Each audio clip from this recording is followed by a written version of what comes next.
à tous, alors aujourd'hui on se retrouve pour une vidéo totalement improvisée qui fait suite au buzz qu'a eu Benjamin après sa vidéo où il twerk à l'église. Je pense que c'est plus nécessaire de le présenter, que tout le monde le connaît, que la vidéo a tellement fait le tour que même ma grand-mère a entendu parler de lui. Pour recontextualiser un petit peu, Benjamin c'est un homme qui fait pas mal de bad buzz. On va dire qu'il a l'habitude d'attirer plus ou moins les critiques. Je ne fais absolument pas cette vidéo pour le victimiser, c'est surtout pour donner mon point de vue sur la situation parce que je sais qu'il est demandé par énormément de personnes. Énormément de personnes veulent savoir ce que je pense de cette situation. Benjamin, elle est dans une église avec un ami à lui et a twerké.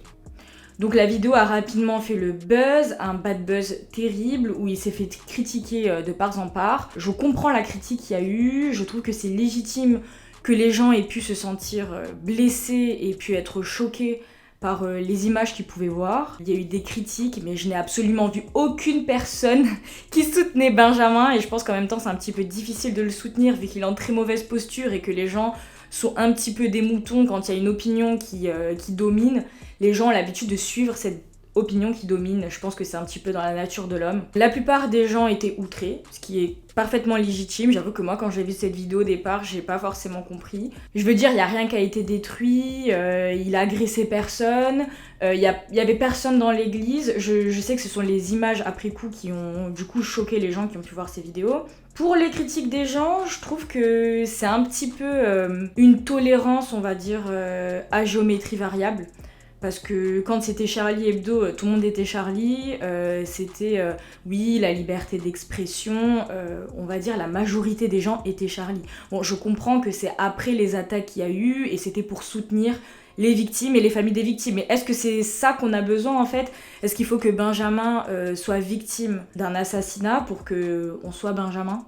Enfin, je sais pas si vous voyez ce que je veux dire. Moi, personnellement, les images les couvertures qu'ils avaient fait sur Mahomet me choquaient personnellement. Mais ça reste personnel, je leur ai jamais souhaité la mort ou qu'il se fasse tuer ou qu'il se fasse harceler. Du coup, il a été reçu à Touche pas à mon poste. J'ai un petit peu regardé, je pense pas avoir tout vu, j'ai surtout vu des extraits où du coup, assez logiquement, il dit qu'il a fait ses vidéos pour critiquer l'homophobie. Les gens disent oui, c'est un petit peu facile, c'est après coup, il trouve une excuse, gna gna gna. Alors est-ce que vraiment il a fait ça uniquement pour le buzz et uniquement pour se faire remarquer ? J'ai bien conscience que dans cette nouvelle génération, il y a vraiment une volonté de se faire remarquer à tout prix. Je ne pense pas que derrière, il y ait eu uniquement volonté de choquer.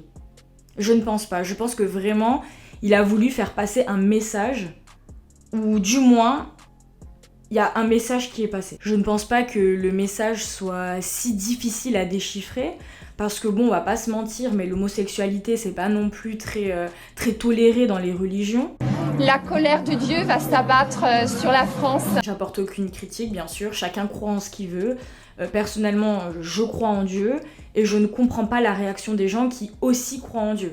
Parce que justement, si vous croyez en Dieu, vous estimez pas que c'est entre Dieu et Benjamin que les choses vont se régler. Ce n'est absolument pas à l'homme de venir juger le comportement d'un autre homme. À part quand, bien sûr, on tombe dans le cadre judiciaire. Bon, il y a l'histoire du droit à l'image, le fait que ce soit dans un lieu privé, etc. C'est un autre débat, j'ai pas envie de m'y perdre. S'il doit être condamné, il le sera. Il y a la justice des hommes, le droit, on va dire, et la justice de Dieu. Et si vous croyez en Dieu, normalement, vous n'avez pas à intervenir. Enfin, vous n'êtes pas des messies, Dieu, il vous envoie pas, vous n'êtes pas la main de Dieu. Dieu, normalement, est miséricordieux. Il accorde son pardon aux gens quand ils sont vraiment désolés. Ok, lui, vous me direz, ok, il est pas désolé, gna gna gna gna gna. Mais chacun réalise les choses à son rythme, on va dire. On peut pas contraindre quelqu'un à réaliser qu'il a eu tort. Les gens sont en majorité contents en disant, ah, il a que ce qu'il mérite, etc. Mais vous pensez vraiment qu'une personne qui vient manquer de respect à une religion, parce que, bon, après, vous pensez ce que vous voulez, mais qui veut faire passer un message, qui se bat pour ses convictions, et qui a un comportement irrespectueux, ça je le remets pas en question, je pense que lui-même ne le remet pas en question, mérite de se faire harceler, de se faire frapper. Sa mère également s'est faite harceler. Il y a des gens qui s'amusent à se filmer en allant à son domicile familial et en réclamant des excuses. Mais même ça, en fait, pourquoi vous voulez forcer quelqu'un à s'excuser ? Ça a quelle valeur ? Ici, il dit je suis désolé, c'est bon, ça passe. Je préfère largement une personne qui va blesser des gens et que s'il n'est pas désolé, il campe sur ses positions. Parce que des excuses hypocrites, c'est bon, on en a trop vu. On a trop vu des gens, il y avait des nénettes qui avaient dansé sur le Coran et qui après avait fait une vidéo en disant je suis désolée. Ça a quelle valeur ça ? C'est trop facile. Je viens pas minimiser ces actes. J'ai bien conscience que ça a choqué des gens, que ça a touché à la sensibilité des chrétiens, et que c'était pas un comportement décent à avoir dans une église. Je pense qu'il y a un petit peu de l'exagération. Je comprends pas ceux qui disent œil pour œil, dent pour dent, parce que clairement ton comportement il est pas équivalent. Ce qui vous gêne, c'est qu'il n'accepte pas d'être un hypocrite comme tous les autres, à présenter de fausses excuses qu'il pense même pas. C'est bon, il a 18 ans, ce serait vraiment nous prendre pour des cons. Il sait très bien que ça ne se fait pas de se comporter comme ça dans une église. S'il a fait, c'est en connaissance de cause. Il faut arrêter de prendre les gens pour des débiles. Ceux qui viennent s'excuser après coup, là, comme son collègue, je suis désolée, il nous prend juste pour des cons en fait, il savait très bien ce qu'il faisait. Du coup, il a fait une vidéo d'excuses où à nouveau il twerk dans une église. Ce sont des excuses bien évidemment ironiques pour montrer qu'il n'est absolument pas désolé. Et il continue sur cette voie.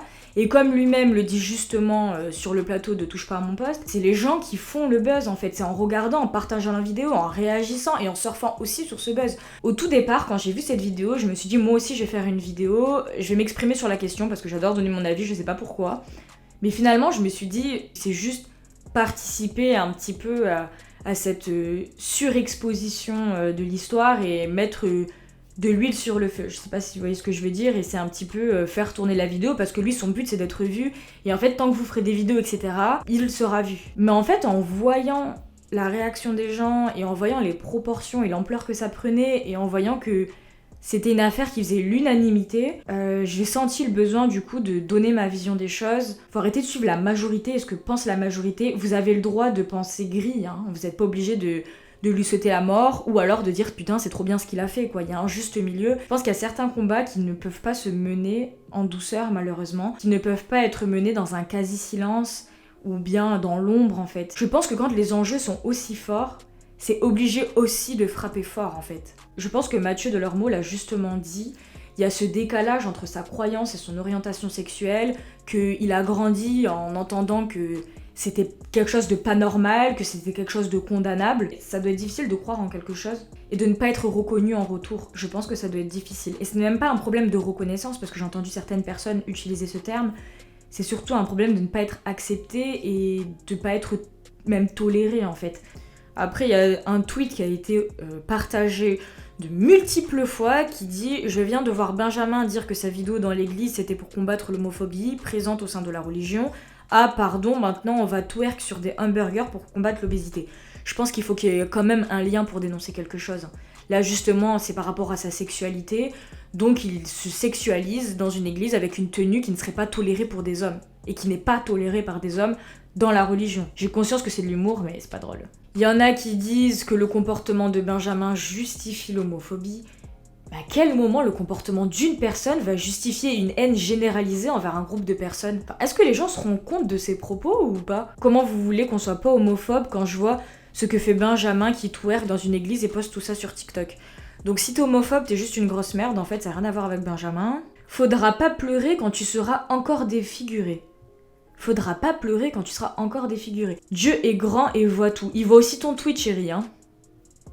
J'ai vu aussi des non-croyants qui s'insurgeaient. J'avais l'impression d'être témoin d'un crime contre l'humanité, mais les réactions des gens sont d'une disproportion, mais telle que ça en devient ridicule et que ça vient totalement décrédibiliser leur point de vue. J'ai vu encore une fois des vidéos qui étaient très bien faites avec des gens qui expliquaient, qui essayaient d'expliquer à Benjamin comme s'ils avaient affaire à un enfant de 7 ans, que ça se fait pas, que c'est pas bien de faire ça dans une église. Je pense que ce serait bien que les gens utilisent la même énergie pour défendre et combattre l'homophobie, combattre le racisme, le sexisme, tout ça, au lieu d'utiliser autant d'énergie pour quelque chose de négatif et pour condamner quelqu'un en fait. Si par exemple vous pensez que ce qu'il a fait c'est absolument condamnable et qu'il mérite de mourir, normalement c'est Dieu qui s'en occupera, hein. Enfin je sais pas, je comprends pas en fait.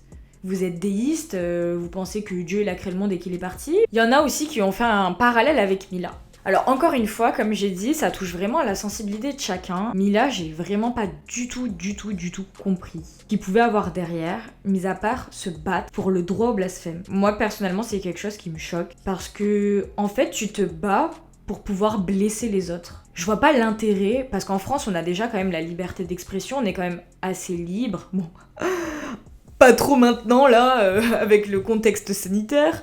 Mais on est quand même assez libre dans nos idées et la manière dont on peut s'exprimer. Et en fait, je comprends pas comment on peut avoir un combat aussi futile en fait. Même si vous pouvez me dire « Ah, mais du coup, ça se rejoint, parce que grâce au droit au blasphème, il n'y aurait plus de débat, gna gna gna, etc. Je sais pas, moi en tout cas, le comportement de Mila m'a gênée et j'ai absolument pas du tout toléré les propos qu'elle avait eus. Mais encore une fois, je lui ai pas souhaité le décès. J'ai absolument conscience en faisant cette vidéo que la majorité des gens ne pensent absolument pas comme moi.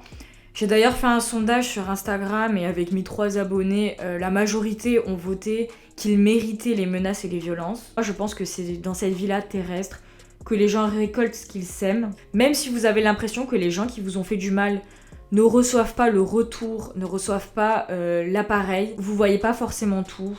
Voilà, c'est tout pour cette vidéo. Encore une fois, c'est une vidéo uniquement de mon point de vue, c'est pas une vidéo de soutien à Benjamin. N'hésitez pas à vous abonner, je sais que je suis absolument pas active, mais j'ai volonté de faire plus de vidéos de ce contenu, de donner mon point de vue, etc. Même si tout le monde en a rien à foutre. Donc abonnez-vous à mon Twitch Rebinami, là par contre je suis beaucoup plus active parce qu'à la base c'est ce que je fais du jeu vidéo. Hein. Merci d'avoir regardé cette vidéo. Mais regardez-moi ça! Voilà, mon petit chaton, un maman.